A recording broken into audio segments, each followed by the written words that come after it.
están, amigos? Estamos encantados de tenerlos nuevamente con nosotros aquí en Sin Tabú. Hoy día vamos a conversar, por ejemplo, sobre un tema muy importante, pocas veces conversado, pocas veces tocado, muchas veces obviado, pero no por eso menos presente y ausente en nuestra realidad: sexo y emociones. Para esto hemos invitado a nuestra amiga especialista de hoy. Su nombre es Verónica Cajigao y es psicoterapeuta familiar. Bienvenida, Verónica, aquí a Sin Tabú. Muchas gracias por la invitación.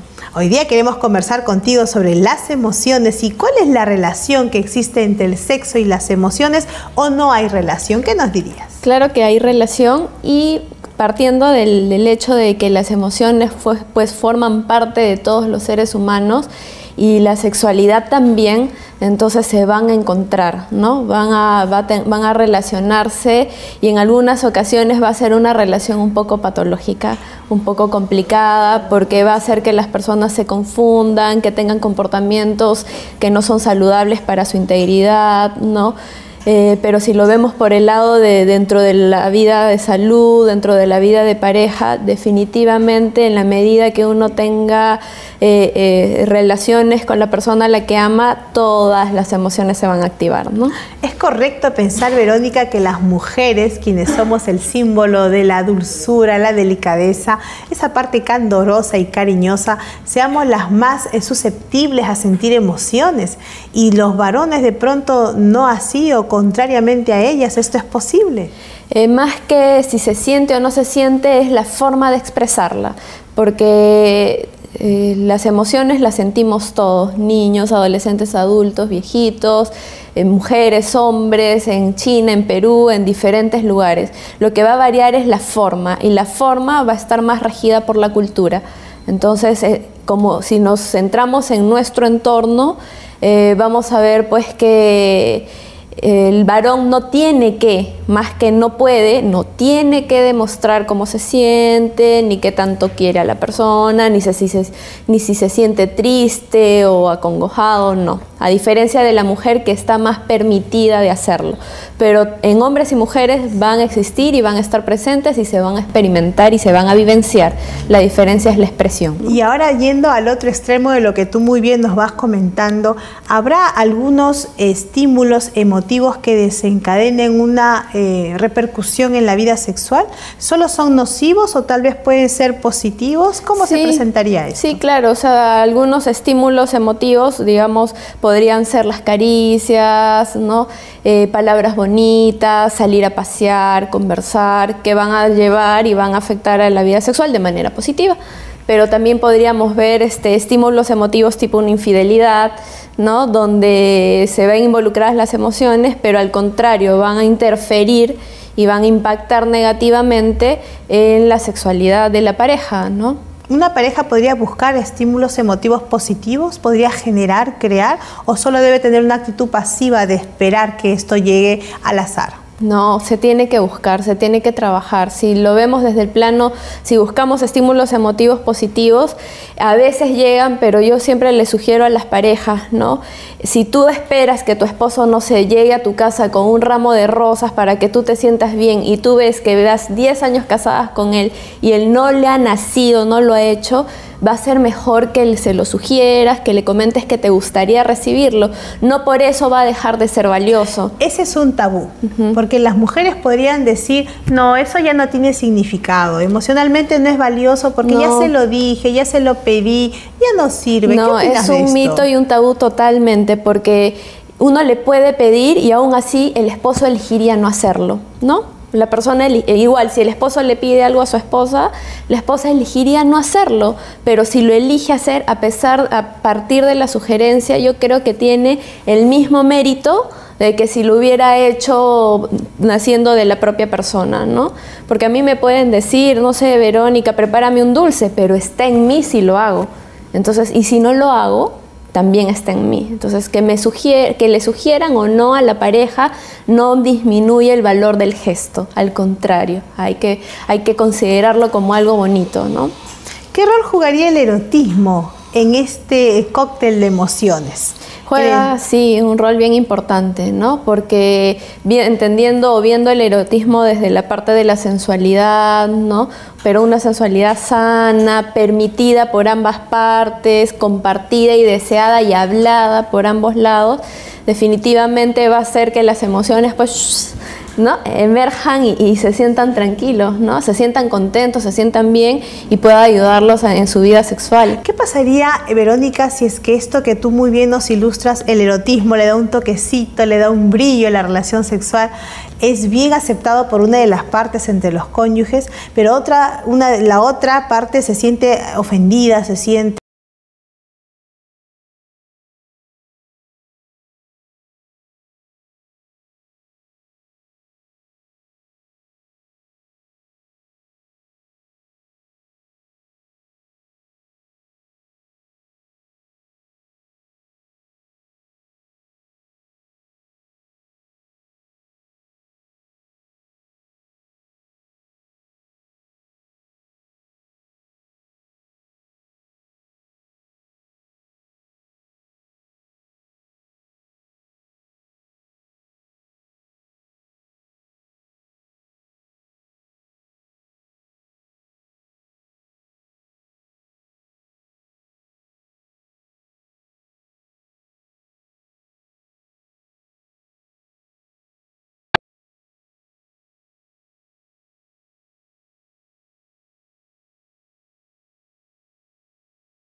adultas mayores, también, ¿por qué no hacerlo, no?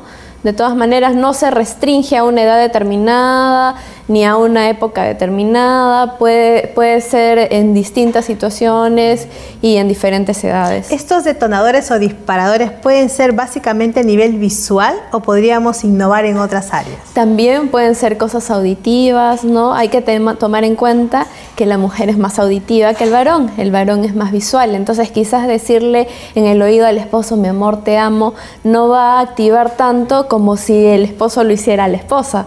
Entonces de repente al esposo lo que va a emocionarlo un poco más va a ser quizás ver algo, o sea, algo visual, pero también puede ser táctil también, las caricias, ¿no? Tomadas de la mano, abrazos, ¿no? También puede ser gusto a través de la comida, como te decía, de verdad que todos los sentidos están involucrados en el erotismo y en la vida sexual y en las emociones. Gracias, Verónica, por estos valiosos aportes que hoy nos has venido compartiendo a lo largo del programa. Vamos a seguir conversando con ella sobre el tema de hoy, sexo y las emociones. No sin antes decirte que puedes hacernos llegar tus comentarios, tus preguntas, alguna sugerencia o inquietud que quieras expresarnos. Todos ellos serán bienvenidos a través del correo, del Facebook o del blog del programa. Volvemos en el siguiente bloque.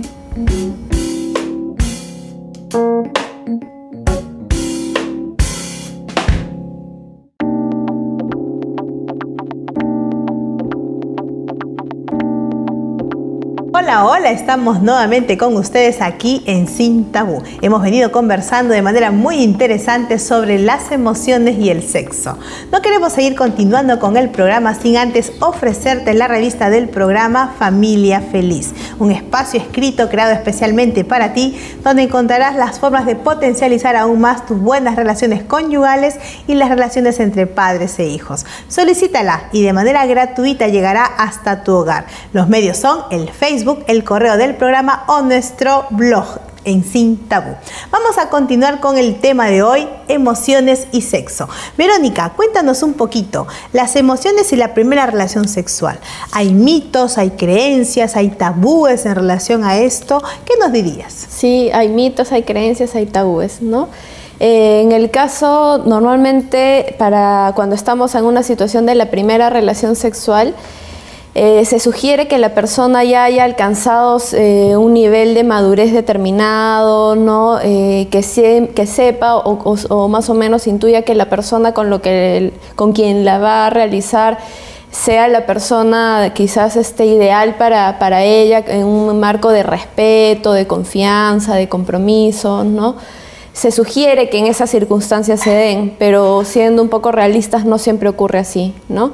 Entonces, pero si es que nos ponemos en el caso de aquellas personas que han elegido y han esperado al momento oportuno para tener su primera relación sexual, definitivamente las emociones que surgen son bastante positivas, pero también a veces generan un nivel de expectativa que hace que no sea tan bonito necesariamente, ¿no? Entonces, uno ha visto o escuchado, nos han enseñado de que la relación sexual con el que va a ser tu esposo, la primera persona con quien vas a tener las relaciones sexuales, se supone que va a ser todo magia y fantasía y van a salir fueguitos artificiales.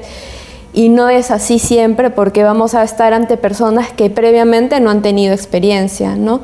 Entonces puede ser a veces sin querer un arma de doble filo, ¿no? Pero que finalmente es superado. O sea, no tendría por qué ser un obstáculo ni decir, no, entonces por eso mejor no espero y lo hago antes. No, al contrario, puede ser algo superado en conjunto y que puede ayudar tremendamente al crecimiento de la pareja. Tú hablaste algo importante que son las expectativas. Cuando las expectativas son bajas, medias bajas, y la realidad es mayor que eso, entonces todos terminamos felices, contentos, ¿no? Pero si las expectativas son muy ideales, casi inalcanzables, que es la tendencia humana, no, sí. ¿Qué surge allí? Ahí viene un poco de insatisfacción, ¿no? Lamentablemente la realidad no supera la ficción. Entonces la fantasía siempre va a ser más bonita, pero no en la mente, pero no porque en la realidad se dé de una manera diferente, no tenga su valor ni haga que sea también algo hermoso, ¿no? Entonces, aparte, sabemos que en la primera relación sexual hay un poco de dolor para la mujer, en algunos casos también para el hombre, ¿no? pero eso no le quita lo bonito, ni le quita las emociones que puedan activarse o crecer en ese momento, ¿no?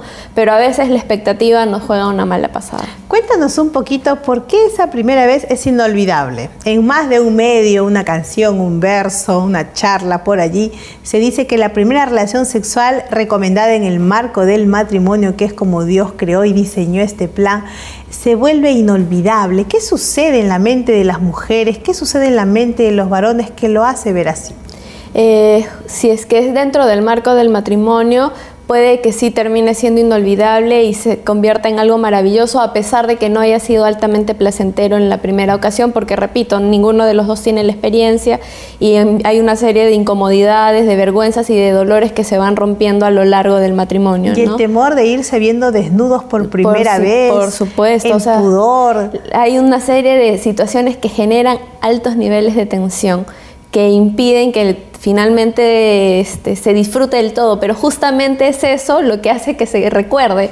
¿Te acuerdas cuando, mira, no sé, me costaba mostrarme, o cuando tú me dijiste esto, ¿no? Por los altos niveles de tensión. Sí, entonces a veces lo que se recuerda es la parte graciosa y lo tensional, más que la parte placentera, ¿no? Pero si lo vemos que no es siempre lo recomendable cuando ocurre fuera del marco del matrimonio y se dan a edades bastante tempranas, no siempre es inolvidable, es como una cosa más, ¿no? Entonces en ese tipo de situaciones termina siendo un mito para muchas personas, ¿no? Porque es como si nada hubiera ocurrido. Y hasta podría llegarse a la idea de que en lugar de que sea inolvidable es algo que se quisiera olvidar. También, por supuesto, también, porque quizás en ese momento dijo, esta es la persona, pero pasado la semana, el mes y no era así, ¿no? O tal vez algo dramático que también acompañó la situación. Imaginémonos, ¿no?, una situación de una mujer que ha sufrido una experiencia sexual traumática, ¿no? Y que no eligió estar en eso y de repente su creencia era, no, voy a esperar hasta el momento que me case, y no puede hacerlo, ¿no? Ahí la primera relación sexual no termina como primera, o sea, por ser primera, no termina siendo nada placentera, ¿no? ¿Qué sucedería, Verónica, con aquellas parejas, amigas, amigos que nos están mirando posiblemente, tienen celebrando ya sus segundas nupcias? Hemos acabado de hablar de esa primera vez que se vuelve inolvidable por diferentes factores, y ahora vemos a una pareja que ya tuvo la experiencia, volvió a tener la oportunidad de rehacer su vida, una nueva ocasión de ser feliz. ¿Cómo jugarían un rol especial las emociones en estos casos relacionados al sexo? Podría también ser como su segunda primera vez. ¿Por qué no? O sea, imaginémonos una mujer que primero se casó con un hombre a quien amó, pero se enferma el esposo y termina falleciendo. Y tras unos años conoce a una nueva persona con quien encuentra ese compañerismo, respeto, amor. Entonces, ¿por qué no darse la oportunidad de tener su segunda primera vez, ¿no? Entonces, porque no siempre es el primer acto, sino es cómo se dé.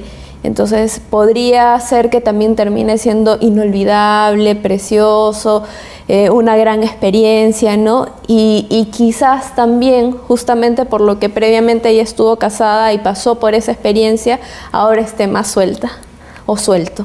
¿Es posible que se sienta tan valioso como la primera vez original?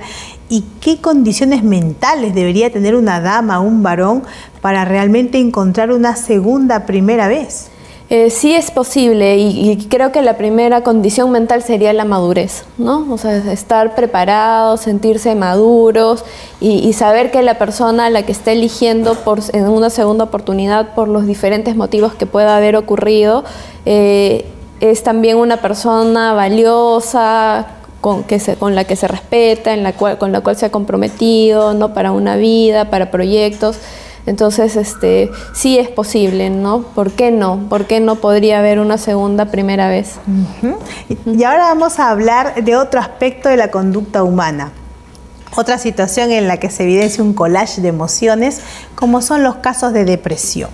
Se dice que las mujeres somos más expuestas a esta situación. En tu experiencia profesional nos podrías comentar, de repente caen los varones también en esta situación, pero en ambos casos, sea él o ella, ¿cómo encontramos que el sexo y la depresión nos van a generar una multitud de emociones? ¿Qué ocasiona esto? Normalmente, si bien hay una tendencia a que sea la mujer quien viva más el tema de la depresión, los hombres también la experimentan, ¿no? Y de verdad que la depresión es uno de los problemas psicológicos que no de acá en unos cuantos años va a ser considerada la segunda causa de discapacidad mental. Y por lo tanto también afecta y repercute en la vida sexual porque inhibe el deseo, no solo hacia el sexo, hacia la comida, hacia la vida, hacia todo. Es como si tuviéramos una venda oscura en los ojos que nos hace ver el mundo desde una manera más pesimista. Y esa visión también se traslada a la vida sexual. Entonces, las personas que están experimentando depresión normalmente ven afectada su vida sexual. Y no solo por la depresión en sí, discúlpame que te interrumpa, sino a veces por la medicación que tiene que tomar. Muchas veces las medicaciones necesarias para estabilizar la parte de la depresión inhiben el deseo sexual. ¿Son supresores del apetito sexual? A veces sí. Pero lamentablemente la medicación hay momentos en los que es necesario, ¿no? Se sugiere empezar siempre con ayuda profesional de tipo terapéutico, familiar, pero hay casos en los que amerita medicación y es la medicación la que o incrementa el apetito por comida o disminuye el apetito por la parte sexual, ¿no? De verdad que hay una alteración en todos los sentidos. Vamos a hacer un ensayo de una hipótesis, aquí con nuestra especialista, y ella nos va a dar luces sobre este ensayo. Si la depresión es la ausencia de las sustancias que dan la felicidad al ser humano y las relaciones sexuales producen un destello de sustancias que generan placer, ¿será tal vez una oportunidad de exposición a esa cura, a esa situación que necesita la persona deprimida, el tener relaciones sexuales? Sería, ¿no?, lo ideal, pero lamentablemente cuando ya hay una depresión no se sigue esa lógica, porque para poder disfrutar y llegar al orgasmo, previamente se requiere haber tenido un poco de deseo y justamente ahí viene el problema, ¿no? Entonces no hay tanto deseo y al no haber tanto deseo, a veces inclusive para las mujeres no llega a haber la lubricación necesaria para poder tener una relación placentera y en el caso del hombre la erección necesaria. Entonces ya el problema es como que desde antes, por eso es que resulta más complicado finalmente llegar a este destello de emociones que genera alegría y ánimo, porque el antes no siempre se da, ¿no? Entonces, y tenemos por otro lado, Verónica, las conductas libertinas. Así es. Habrán emociones que las generan. ¿Cómo controlarlas? Normalmente en las conductas libertinas o donde la sexualidad es mal manejada, vamos a encontrar que las emociones que predominan es el vacío. Es un vacío profundo que la persona, hombre o mujer, experimenta y que trata de llenar muchas veces con la sexualidad, como lo puede hacer con el trabajo, con el alcohol, con las drogas, con el casino, con una serie de situaciones, pero ahí también encaja la sexualidad. Como vemos que el sexo genera un nivel de placer tan intenso, vincularse libertinamente con alguien a nivel sexual va a hacer que en ese momento uno se sienta bien y por lo tanto alivie ese vacío, pero lamentablemente ese alivio es transitorio y la persona va a caer otra vez en buscar otro contacto sexual con otra persona quizá, justamente para obtener nuevamente este nivel de alivio, pero a la larga lo único que está haciendo la persona es atentar contra su integridad y al mismo disminuir su autoestima y al mismo tiempo no resolver el problema, porque la sexualidad y el sexo no va a hacer que esta persona deje de sentir este vacío, ¿no? O sea, que la persona se ayudaría pensando en esas consecuencias. Sí, o sea, lamentablemente no siempre las personas se dan cuenta. De pronto se ven que, no sé, en 2 o 3 salidas han estado con diferentes parejas sexuales y no entienden por qué. A esas personas que todavía no saben por qué, busquen ayuda. Háblenlo, convérsenlo, no porque esté mal dicho o mal visto, no solo por eso, sino porque de verdad que no se están respetando y no están favoreciendo su autoestima ni su seguridad y luego a futuro se van a sentir pésimamente mal, porque yo he tenido la oportunidad en las consultas de trabajar con algunas mujeres que me comentaron que cuando eran bastante jóvenes habían tenido una vida sexual libertina, ¿no? y ya luego habían pasado los años y estaban profundamente arrepentidas y se sentían con una gran culpa porque luego se estabilizaron emocionalmente, encontraron a una persona adecuada y dijeron, pero mi pasado no me favorece para nada, ¿no? O sea, no hay que pensar solo en el presente, hay que ver también un poco el futuro. Muchas gracias, Verónica, por tus valiosos aportes en el programa de hoy.